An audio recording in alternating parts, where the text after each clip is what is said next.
ಕೇಂದ್ರ ಶಿಕ್ಷಣ ಸಚಿವ ಧರ್ಮೇಂದ್ರ ಪ್ರಧಾನ್ ರಾಜೀನಾಮೆ ನೀಡಬೇಕು ಎಂದು ಒತ್ತಾಯಿಸಿ ಎಸ್ಎಫ್ಐ ಡಿವೈಎಫ್ಐ ಸಂಘಟನೆಯಿಂದ ರಸ್ತೆ ತಡೆದು ಪ್ರತಿಭಟನೆ. ಕೇಂದ್ರ ಶಿಕ್ಷಣ ಸಚಿವ ಧರ್ಮೇಂದ್ರ ಪ್ರಧಾನ್ ಈ ಕೂಡಲೇ ರಾಜೀನಾಮೆಯನ್ನ ನೀಡಬೇಕು ಎಂದು ಒತ್ತಾಯಿಸಿ ಎಸ್ಎಫ್ಐ ಸಂಘಟನೆ ಹಾಗೂ ಡಿವೈಎಫ್ಐ ಸಂಘಟನೆಯು ನೇತೃತ್ವದಲ್ಲಿ ತಹಶೀಲ್ದಾರ್ ಕಚೇರಿ ಮುಂದೆಯೇ ಮುಖ್ಯ ರಸ್ತೆಯನ್ನು ತಡೆದು ಪ್ರತಿಭಟನೆಯನ್ನ ನಡೆಸಿದರು.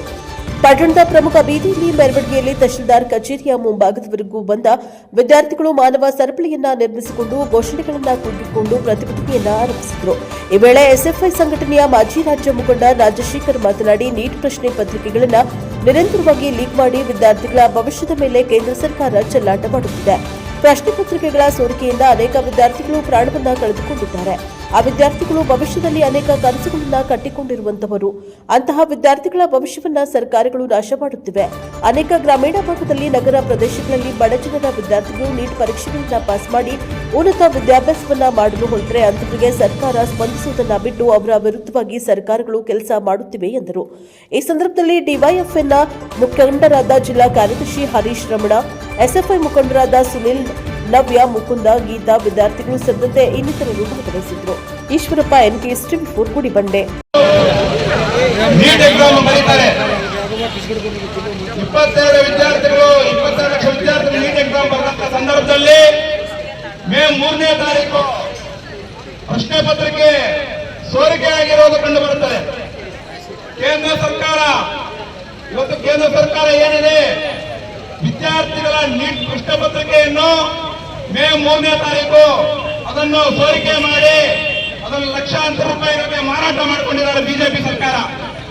ಅದರ ವಿರುದ್ಧ ಎಸ್ಎಫ್ಐ, ಡಿವೈಎಫ್ಐ ಮತ್ತು ಕಾಂಗ್ರೆಸ್ ಪಾರ್ಟಿಗಳ ನೇತೃತ್ವದಲ್ಲಿ ದಿಲ್ಲಿಯ ಜಂತರ್ ಮಂತರ್ನಲ್ಲಿ ಸುಮಾರು 22 ದಿನಗಳಿಂದ ಕೂಡ ಹೋರಾಟ ನಡೀತಾ ಇತ್ತು ಶಾಂತಿಯುತವಾಗಿ.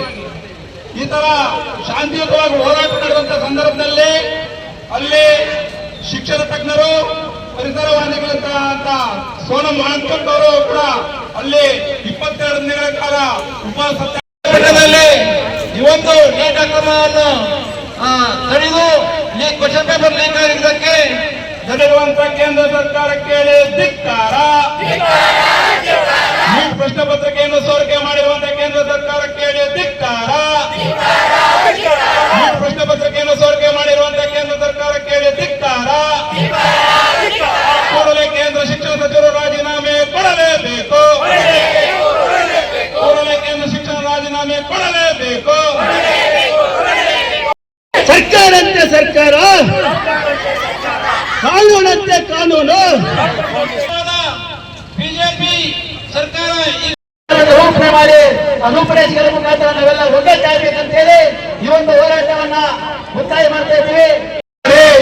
ಪೊಲೀಸರನ್ನು, ವಿದ್ಯಾರ್ಥಿಗಳನ್ನು ಪೊಲೀಸರು ಲಾಠಿಗಳಿಂದ ಹೊಡೆದು, ತಲೆಗಳನ್ನೆಲ್ಲ ಹೊಡೆದು ಅವರಿಗೆಲ್ಲ ಕೂಡ ಗಾಯಗಳನ್ನು ಮಾಡಿದ್ದಾರೆ, ಲಾಠಿ ಚಾರ್ಜ್ ಮಾಡಿದ್ದಾರೆ. ಅದು ಅಲ್ಲದೆ ಹೊಗೆ ಬಾಂಬುಗಳನ್ನು ಕೂಡ ಹಾಕಿದ್ದಾರೆ ವಿದ್ಯಾರ್ಥಿಗಳ ಮೇಲೆ. ನಾವು ಕೇಳ್ತಾ ಇದ್ದೀವಿ ಕೇಂದ್ರ ಸರ್ಕಾರಕ್ಕೆ, ನಿಮ್ಮ ನರೇಂದ್ರ ಮೋದಿ ಅವರು ಕೇಳ್ತಾ ಇದ್ದೀವಿ, ಅಮಿತ್ ಶಾ ಅವರಿಗೆ ಕೇಳ್ತಾ ಇದ್ದೀವಿ, ನಾವು ವಿದ್ಯಾರ್ಥಿಗಳು, ನಾವು ಭಯೋತ್ಪಾದಕರಲ್ಲ, ನಮ್ಮ ಹಕ್ಕು ಹೋರಾಟ ಮಾಡುವಂತ ಹಕ್ಕು. ನಾವು ಹೋರಾಟ ಮಾಡಬೇಕಾದ್ರೆ ನೀವು ನಮ್ಮ ಮೇಲೆ ಲಾಠಿ ಚಾರ್ಜ್ ಮಾಡಿ ನಮ್ಮ ಮೇಲೆ ಹೊಗೆ ಬಾಂಬು ಹಾಕಿಸುವಂತ ಪರಿಸ್ಥಿತಿ ಏನಾಗಿತ್ತು ನಿಮಗೆ? 20 ದಿನಗಳ ಕಾಲ ಉಪವಾಸ ಸತ್ಯಾಗ್ರಹ ಮಾಡ್ತಾ ಇದ್ರೆ ಅಂದ್ರೆ ನಾವು ಮುಂದಿನ ದಿನಗಳಲ್ಲಿ ಉಗ್ರವಾದ ಹೋರಾಟಕ್ಕೆ ಕೂಡ ನಾಂದಿ ಹಾಕ್ತೀವಿ ಅಂತ ಮುಖಾಂತರ ಹೇಳ್ತಾ ಇದ್ದೀನಿ ಬಂದ್ರೆ. ಇವತ್ತು ಎಲ್ಲಾ ವಿದ್ಯಾರ್ಥಿಗಳು ಈ ದೇಶಾದ್ಯಂತ ಇವತ್ತು ಒಂದಾಗಿದ್ದಾರೆ. ಇವತ್ತು ಹೋರಾಟಗಳು ಮಾಡ್ತಾ ಇದ್ದೇವೆ. ಮುಂದಿನ ದಿನಗಳಲ್ಲಿ ಕೂಡ ನಾವು ಒಂದು ಉಗ್ರವಾದ ಹೋರಾಟಗಳನ್ನು ಮಾಡಿ ನಾವು ಎಲ್ಲ ಜಿಲ್ಲೆ, ತಾಲೂಕು ಕೇಂದ್ರಕ್ಕೂ ಕೂಡ ಬಂದ್ ಮಾಡಕ್ಕೆ ಕೂಡ ಪ್ರಯತ್ನ ಪಡ್ತೀವಿ ಅಂತ ತಿಳಿಸ್ತಾ ಇದ್ದೀನಿ ಎಲ್ಲ ವಿದ್ಯಾರ್ಥಿಗಳು. ಇವತ್ತು ನಾವು ನೋಡ್ತಾ ಇದ್ದೀವಿ ಯಾವ ರೀತಿ ಇವತ್ತು ವಿದ್ಯಾರ್ಥಿಗಳನ್ನು